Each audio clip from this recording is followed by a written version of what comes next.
जानकी, जो कुछ मेरे पास है वो सब तुम्हारा ही तो है।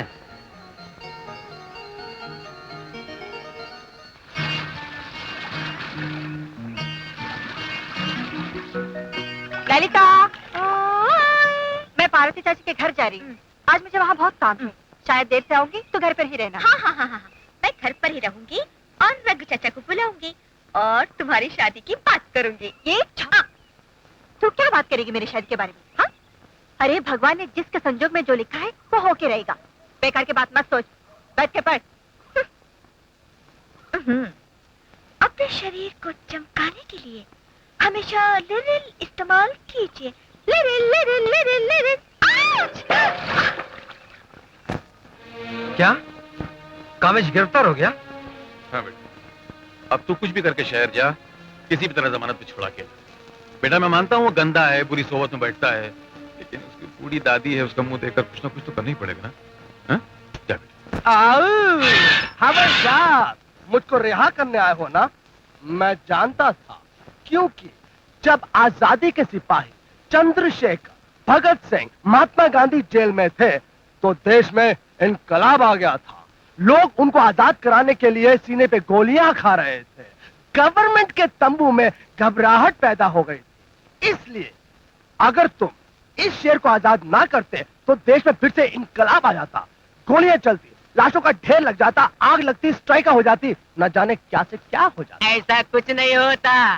चलो, वो तो राम बाबू ने तुम्हारी जमानत दे दी, इसलिए तुम्हें छोड़ा जा रहा है। राम बाबू? हाँ चलो। इंस्पेक्टर, आज के बाद पुलिस को एक बात अच्छी तरह से याद रखनी चाहिए कि देश का ये मर्दे मैदान अकेला नहीं है। इसके पीछे वकीलों की लाइन लगी हुई है इसका केस लड़ने के लिए। राम बाबू, हम दोनों एक ही गांव के हैं। आपने बहुत अच्छा किया कि आज मुझे जमानत से छुड़वा लिया। अगर भगवान ने चाहा, और जरूर चाहेगा, कि कल को आपको जेल हो जाए तो मैं आपको जमानत छुड़वाने आऊंगा। जी नहीं, आइंदा आप अगर ऐसी हरकत न करें तो मुझ पर और गांव वालों पर बहुत बड़ा एहसान हो। वो तो है ही, लेकिन राम बाबू, ये केस मुझ पर बनाया गया है कि मैं बाजारी औरतों के पास जाता हूँ। पुलिस से भयंकर गलती हुई है। वो कैसे? वो ऐसे कि मैं सिर्फ अच्छी लड़कियां खराब करता हूँ, जो खराब हो चुकी हो उनको तो छूता तक नहीं। हाँ, कैसा लगा मेरा ये डायलॉग? अपना ये डायलॉग रघु चाचा को सुनाना, वो डंडे से तुम्हारी मरम्मत करेंगे। रघुवीर, तुम अपने खानदान के नाम पर बदनुमा दाग हो। तुमने सिर्फ अपने खानदान ही नहीं बल्कि पूरे गांव के मुंह पे थूक दिया है। अपनी बदनामी की गालक उसके मुंह पे पोती है। अगर ऐसी बात है तो निकाल दो मुझे गांव से बाहर। मुझे मेरी जायदाद का हिस्सा दे दो, मैं इस गांव की कालक अपने मुंह पे पोत के निकल जाता हूँ। जब तक तुम्हारी दादी जिंदा तुम्हें कुछ नहीं मिलेगा। इस बुढ़िया ने सारी जिंदगी मनो टनो असली घी खाया है, बहुत मजबूत है, इतनी आसानी से तो नहीं मरने वाली। क्या कहेगा? मेरे मरने की राह देख रहा है, याद रख तुझे पुटी कौड़ी भी नहीं मिलेगी। कैसे नहीं मिलेगी? एक हफ्ते के अंदर अंदर अगर जायदाद का फैसला ना हुआ, मुझे मेरा हिस्सा ना मिला, मैं इस गांव पर अत्याचार करूंगा, लोगों को सताऊंगा, सोतों को उठाऊंगा, गिराऊंगा। लोगों में हाहाकार मच जाएगी और फिर वो मेरी शिकायतें लेकर तुम्हारे पास आएंगे और तुम मजबूर होकर मेरा हिस्सा मुझे दे दोगी। अगर ऐसा ना हुआ, मैं चैन से नहीं बैठूंगा। आओ चतुर्रे। हाँ गुरु। चल गांव चल कर बदमाशियां शुरू करते हैं। अरे ये कौन सा नया काम है तुम्हारे लिए गुरु? चल बे।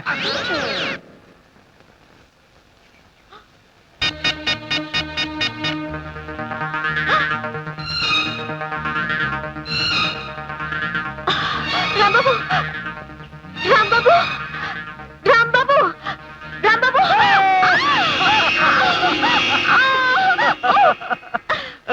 इस ड्रामे के बारे में तुम्हारा क्या ख्याल है? ऐसा दोबारा कभी भूल कर मत करना। तुम्हें मालूम है मैं कितनी घबरा गई थी। अरे भाई, मैं तो सिर्फ ये देखना चाहता था कि अगर मुझे कुछ हो जाए उसका तुम पर कुछ असर होता है या नहीं। अगर तुम्हें कुछ हो गया तो तुम क्या समझते हो? ललिता जिंदा रहेगी? अगर मैं मर गया तो मैं भी मर जाऊंगी। अगर मैं नदी में गिर गया तो मैं भी तुम्हारे साथ नदी में गिर जाऊंगी। अगर मैंने खुदकुशी कर ली तो मैं भी खुदकुशी कर लूंगी। अगर मैं तुम्हें कस के पकड़ के पप्पी ले लूं तो मैं भी पप्पी लूंगी। तो फिर देर किस बात की है? जल्दी करो ना। मुझे बहुत बदतमीज हो तुम। जाओ, आज से मैं तुम्हारे करीब आऊंगी नहीं। 50 फुट दूर खड़े होकर ही बात करूंगी। जाने दो मुझे, प्लीज। ओके, एक शर्त पे जाने देता हूँ। पहले ये बताओ, कल कब मिलोगी? अब कल वल कुछ नहीं, मिलना जुलना बंद। मेरी परीक्षा आ रही है, मुझे तैयारी करनी है, वरना मेरी दीदी मुझे जान से मार अरे डालेगी। तुम अपनी दीदी की फिक्र मत करो। देखो मैं तुम्हारी दीदी को ऐसे पढ़ाता हूँ कि वो खुद तुम्हें मेरे पास भेज देगी। जाओ जाओ, ज्यादा बढ़ाइए मत मारा करो।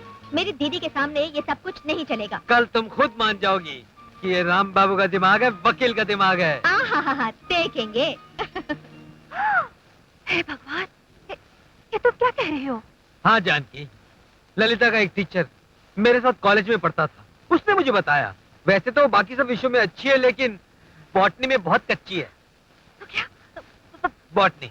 बॉटनी में अच्छे नंबर नहीं मिले तो वो फेल हो जाएगी? बॉटनी? अरे तुम बॉटनी के बारे में नहीं जानती? बॉटनी बॉटनी है। अगर वो बॉटनी में फेल हो गई तो उसे बच्चों की क्लास से, यानी पहली क्लास से फिर से पढ़ाई शुरू करनी पड़ेगी। कितने साल बर्बाद हो जाएंगे और पैसों को नुकसान होगा वो अलग। इसलिए मेरे दोस्त ने मुझे राय दी, क्यों ना मैं उसे बॉटनी पढ़ाऊं। तुमको बॉटनी? बॉटनी आती है?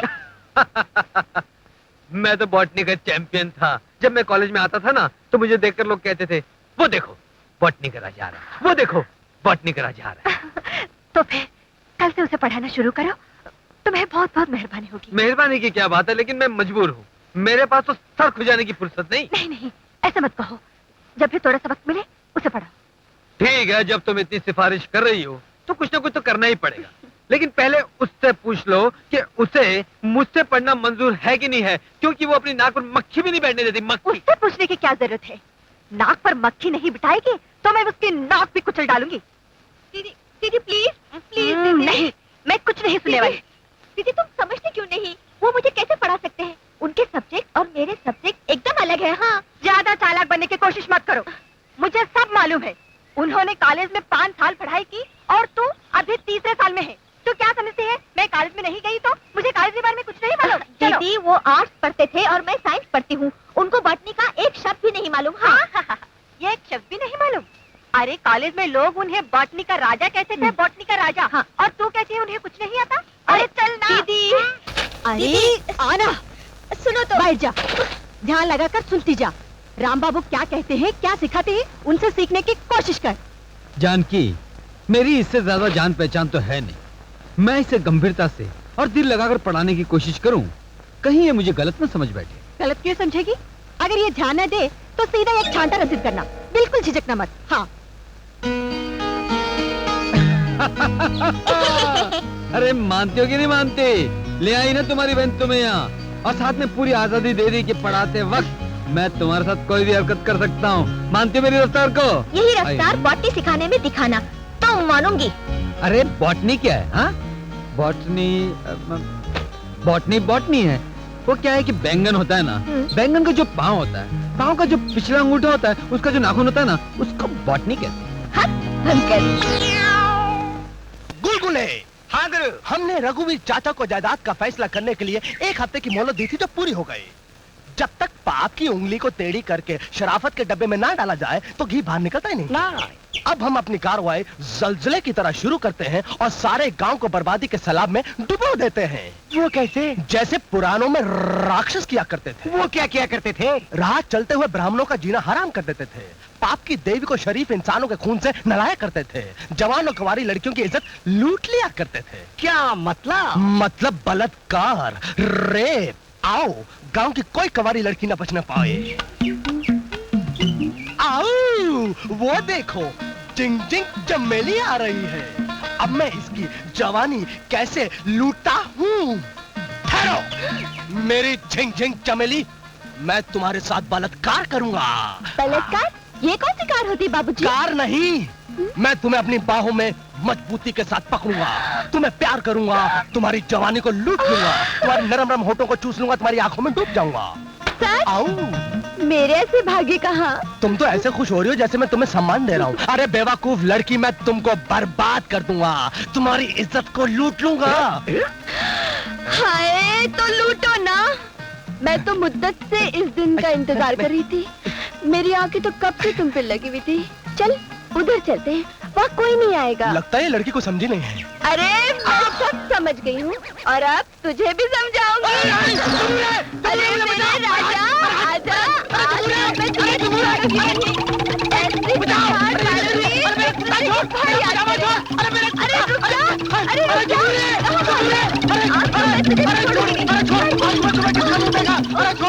अरे तुम उड़े! अरे गधे के रुक बच्चे! जा! अरे हट! अरे अरे रुक हट! जा! अरे खोद दे! आज अरे मैं खोद दे! तुझे अरे छोड़! छोड़ूंगी। अरे छोड़! आज अरे मैं जल्दी! तुझे अरे हट! अरे तुम आजा उड़े! ना। तुम उड़े! जल्दी! चाची ये लो, उसे कुछ नहीं होगा, 2 दिन में ठीक हो जाएगा। सारा गांव जानता है बेटी, पूजा के बाद जो कुमकुम देती हो वो बहुत ही महत्वपूर्ण होता है। अरे ललिता बहुत ही पढ़ाई कर रही है, परीक्षा की तैयारी कर रही है क्या? हाँ चाची, दिन रात मेहनत कर रही है। ये उसका आखिरी साल है ना, इस साल भी परीक्षा में पास होगी तो। अरे हाँ, परीक्षा से याद आया, चाची तुम जाओ, मुझे बहुत काम है। ललिता, परीक्षा की फीस 15 तारीख से पहले भरनी है ना? हाँ, कितनी? 300 रुपए। 300 रुपए।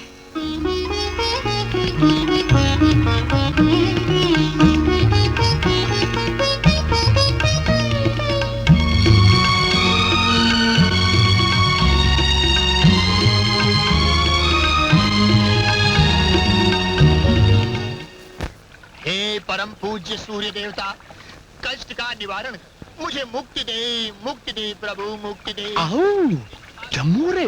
हाँ गुरु, वो देखो पुजारियों का सरपंच पूजा कर रहा है। तो मैं इसके कूल्हे पे जाके लात मारूंगा। अरे ऐसा अनर्थ मत करना गुरु, महापुरुष की पूजा भंग करना महापाप है। अबे चुप! अगर मैं ये पाप नहीं करूंगा तो रघुवीर चाचा तंग नहीं होंगे और मुझे मेरी जायदाद का हिस्सा नहीं मिलेगा। तो गुरु देरी मत करो, जल्दी करो, जल्दी करो।